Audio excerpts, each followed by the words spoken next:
Hi there. My name is Christina Yao, and I am sending a warm and sanitized greeting from South Carolina. I appreciate the opportunity to present on some current research related to international students, race, and racism in the United States.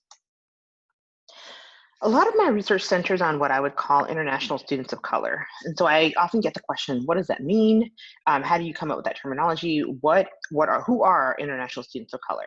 And as you can see from this graphic from the most recent Open Doors report that came out in 2019, these are the top places of origin for international students studying in the US. Of these top 10 places, 9 out of the 10 countries would be considered non-white, non-Western countries, and non-predominantly English speaking.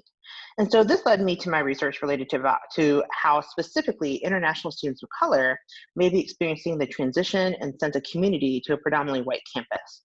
We know that students from different regions have different experiences, so such as students from the United Kingdom or students from Australia, Canada, that they have very different experiences than some other students who might be from who might identify as what we would call international students of color, because of accents, phenotype, all of that. And so this is how I identify international students of color within the US context. And so this gives you a little bit of that contextual background before we keep moving on. And in the next few slides, what I want to do is I'm going to talk about some research, a lot of it collaborative, that is related to international students of color. I'll start more from an overarching perspective and then funnel down into some studies that include some participant narratives, and then talk briefly about an upcoming project related to COVID-19. And so student mobility contributes to the academic imperialism and soft power of the United States through both sending students abroad and by hosting international students. Academic imperialism includes colonial actions that are evident in both explicit and covert ways in contemporary educational practice. So the hosting of international students contributes to the US remaining a dominant force in relation to global student mobility, having been the top destination for many, many years, which we are always very aware that this could change at any moment. And especially right now with the stuff that's going around the country, it may change for the next few years.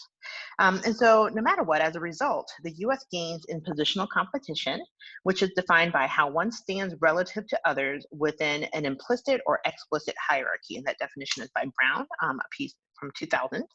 And overall, it contributes to a global cultural capital. So when internationalization is conceptualized for the purpose of soft power, interest convergence arguments are represented as the primary motivation for arguing against the travel ban. That came out a couple of years ago. We've gone through a few iterations, and I think new iterations are continually coming out. And interest convergence, for those of you who are unfamiliar with it, it comes out of critical race theory. And what it is, it suggests that ideas and policies that benefit underrepresented or underserved groups will only be enacted if it benefits those in privileged positions. In this article, we identified 4 specific arguments that demonstrate interest convergence driven recruitment for international students in the US. 4 areas, specifically garnering diversity, that international students also contribute to foreign policy, especially when they return back to their home countries, producing knowledge in the STEM race that we use international students for producing knowledge, especially in STEM, to compete, and then also obviously generating economic gains, which is always the number one reason when people talk about why is it important for us to have international students on our campuses is because of the financial gains that we get as institutions, as states, as local entities, and everything.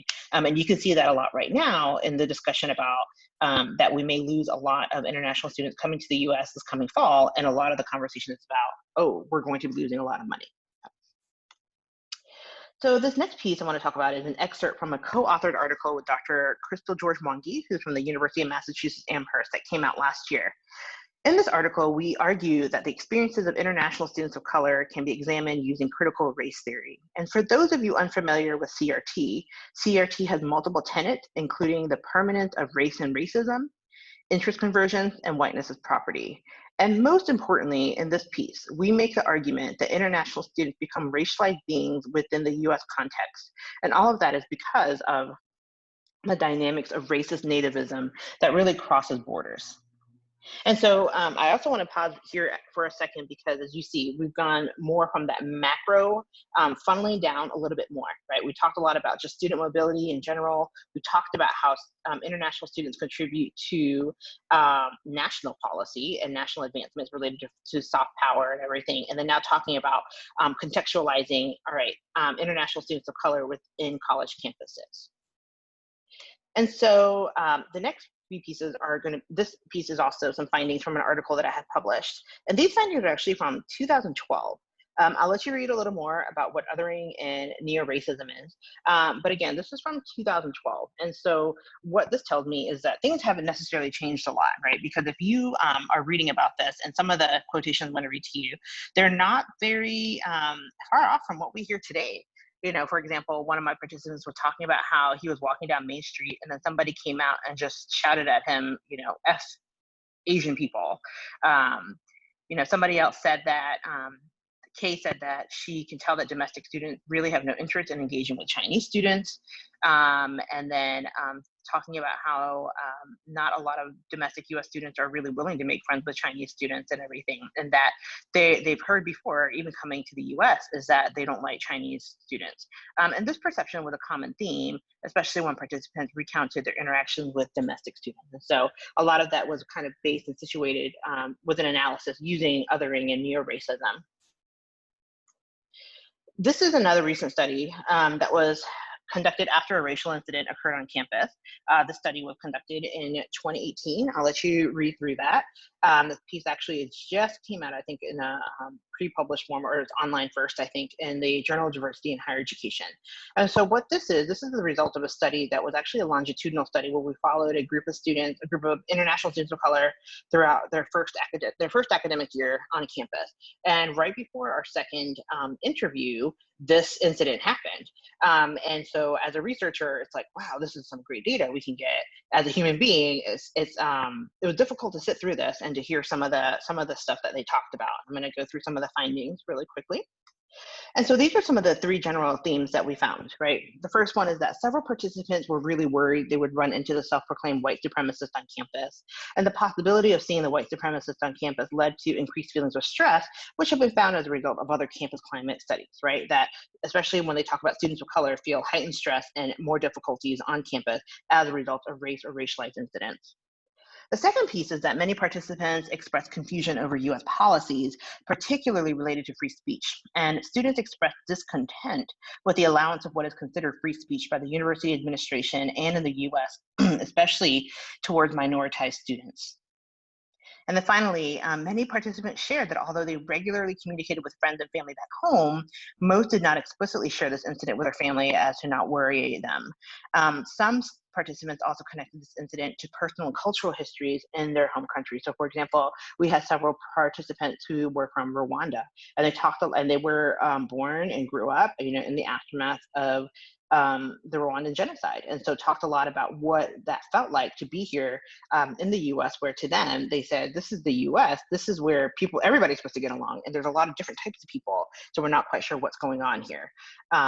And we'll talk a little more about current issues as we get a little further on. But I think this is something that you need to think about too, right? Like thinking about all the current events that are going on related to COVID-19, and then also with the race revolutions that are happening in almost every city. You know, what, from a transnational perspective, how do we make sense of that? And so I'm going to go a little bit more into what's currently happening. Fear of the virus has permeated the globe as countries scramble to contain and manage the effects of COVID-19. And when it was first tracked to the US in January 2020, Asians and Asian Americans experienced racist and discriminatory acts fueled by bigotry and fear of the virus. Simultaneously, President Trump tweeted and later defended his use of the term Chinese virus to refer to COVID-19. And as a result, COVID-19 became a racialized global virus that contributed to distrust, blame, and retaliatory acts against Asians and Asian Americans.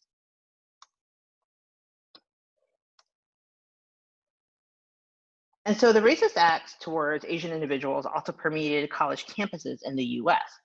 So for example, Asian students at Binghamton University, Angelo State University, and Castleton University all reported increases of discrimination, xenophobia, and racism both on and off campus during their spring semester.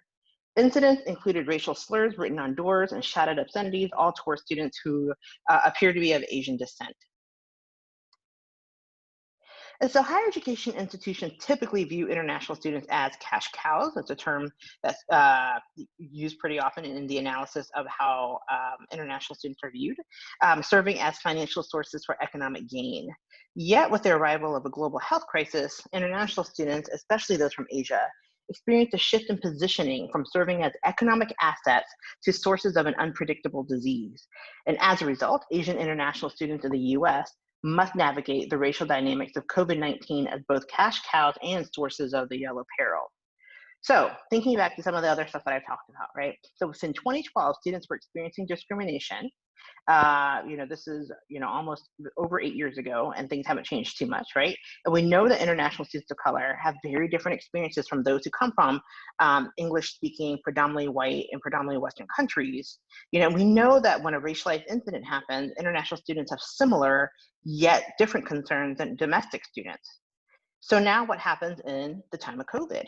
Um, and that's it. There's no answer right now. That's actually probably going to be the next strand of my research in thinking about some of these global dynamics related to COVID-19, related to race and racism in the US, which is very, very recent, obviously, and thinking about how do international students make sense of this, but also what are some of the transnational implications, right? Like if you see that if there are marches for Black lives all over the world, we know that COVID-19 has affected everybody around the world. What are some of the implications as far as how it affects how we operate with higher education in the United States? How does it make us really think a little bit more about global issues and transnational issues and how viruses and racism crosses borders?